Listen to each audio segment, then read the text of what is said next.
ஹரே கிருஷ்ணா. 15வது ஸ்லோகம் பார்க்கலாம். ரஜசி பிரளயம் கத்வா கர்ம சங்கீஷு ஜாயதே ததா பிரளனிஸ்தமசி மூட யோனிச ஜாயதே. ஆத்மா மனித வாழ்ல தளத்தில் வந்தடைந்து விட்டால் திரும்ப கீழே செல்றதே இல்லைன்னு சில கருத்து சொல்கிறாங்க. அது சரியில்லை. இந்த ஸ்லோகத்தின்படி தமோ குணத்தை ஒருத்தர் வளர்த்து கொண்டாங்கன்னா அவங்க தனது மரணத்திற்கு பிறகும் மிருக இனங்களுக்கு தாழ்த்தப்படுறாங்க. அங்கிருந்து திரும்ப மனித பிறவி எடுப்பதற்காக பரிணாம வளர்ச்சியின் மூலமாக அவங்க தன்னை உயர்த்தி கொள்ளணும். அதனால தான் மனிதனாக வாழ்வதில் உண்மையான கவனம் உடையவங்க சத்வகுணத்தை ஏற்றுக்கொண்டு நல்ல சங்கத்தின் மூலமாக குணங்களை கடந்து கிருஷ்ண உணர்வில் நிலை பெற வேண்டும். இதுதான் மனித வாழ்வினோட குறிக்கோள். இல்லைன்னா மீண்டும் மனித வாழ்வை அடைவது பற்றிய உத்தரவாதம் மனிதனுக்கு கிடையாது. 16வது ஸ்லோகம். கர்மணக சுக்த தஷ்யாகு சாத்வீகம் நிர்மலம் பலம் ரஜசஸ்து பலம் துக்கம் அஞ்ஞானம் தமச பலம். சத்வகுணத்தில் செய்யப்படும் புண்ணிய செயல்கள் தூய்மையை விளைவிக்கின்றன. அதனால தான் மாயையிலிருந்து விடுபட்ட சாதுக்கள் மகிழ்ச்சியில் நிலை பெறுறாங்க. ஆனால் ரஜோகுணத்தின் செயல்கள் துன்பமே உருவானது. பௌதீக இன்பத்திற்காக செய்யப்படும் எந்த ஒரு செயலும் தோல்வியுறுவது நிச்சயம். உதாரணமாக, வானுயர்ந்த கட்டிடம் ஒன்றின ஒருத்தர் கட்ட விரும்பினாங்கன்னா அது கட்டப்படுவதற்கு முன்னாடி மக்கள் நிறைய துன்பத்தை அனுபவிக்கணும்.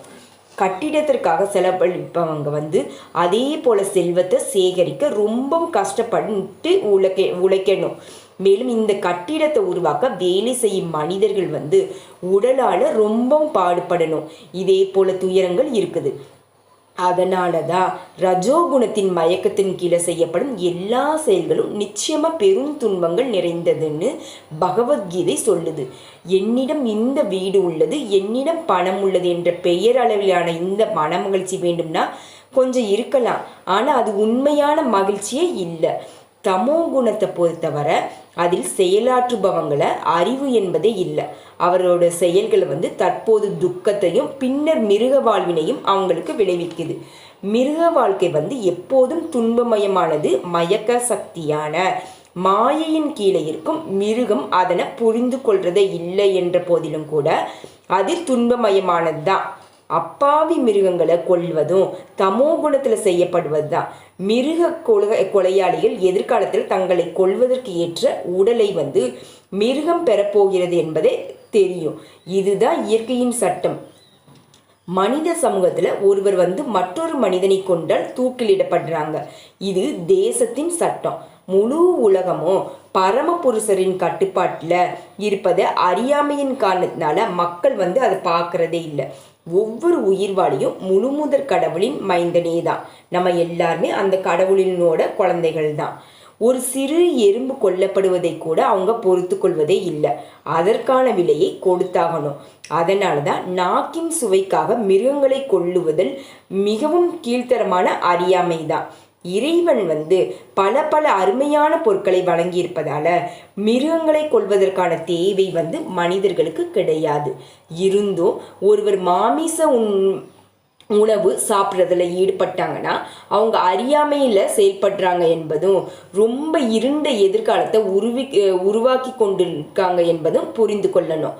மிருகவதையின் பல பல வகையில் பசுவை கொள்வது மிகவும் கொடூரமானது. ஏன்னா பாலை வழங்கும் பசு நமக்கு எல்லாவித இன்பத்தையும் கொடுக்குது.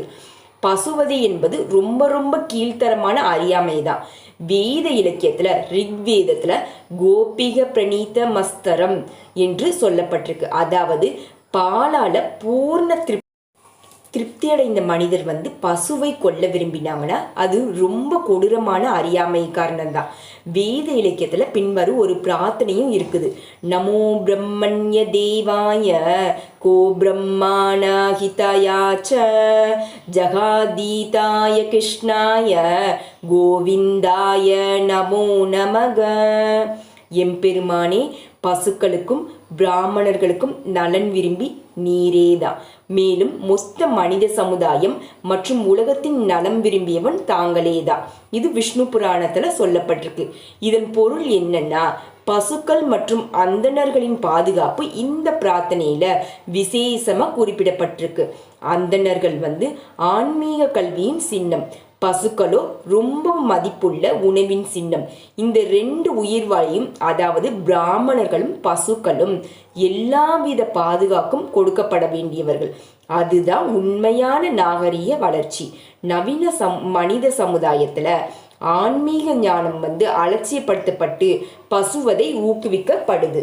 இதனால மனித சமுதாயம் தவறான பாதையில முன்னேறி கொண்டு தனது சுய அழிவிற்கான வழியை கண்டு கொண்டு இருக்குது என்பதை புரிந்து கொள்ளணும். எந்த ஒரு நாகரிகம் தங்களது குடிமக்களை அடுத்த பிறவிகளில் மிருகங்களாக ஆகுமாறு வழிநடத்துகின்றதோ அது நிச்சயமா மனித நாகரிகம் இல்லை. தற்காலிக மனித நாகரிகம் ரஜோகுணத்தினாலும் தமோ குணத்தினாலும் அபாயகரமா வழி தவறி நடத்தப்படுகிறது என்பதுதான் உண்மை. இது ரொம்ப பயங்கரமான காலமா ஆகும். மனித வர்க்கத்தை மாபெரும் அபாயத்திலிருந்து காப்பதற்காக மிகவும் எளிய வழிமுறையான கிருஷ்ண உணர்வினை எல்லா நாடுகளும் கவனத்துடன் வழங்க முன்வரணும்.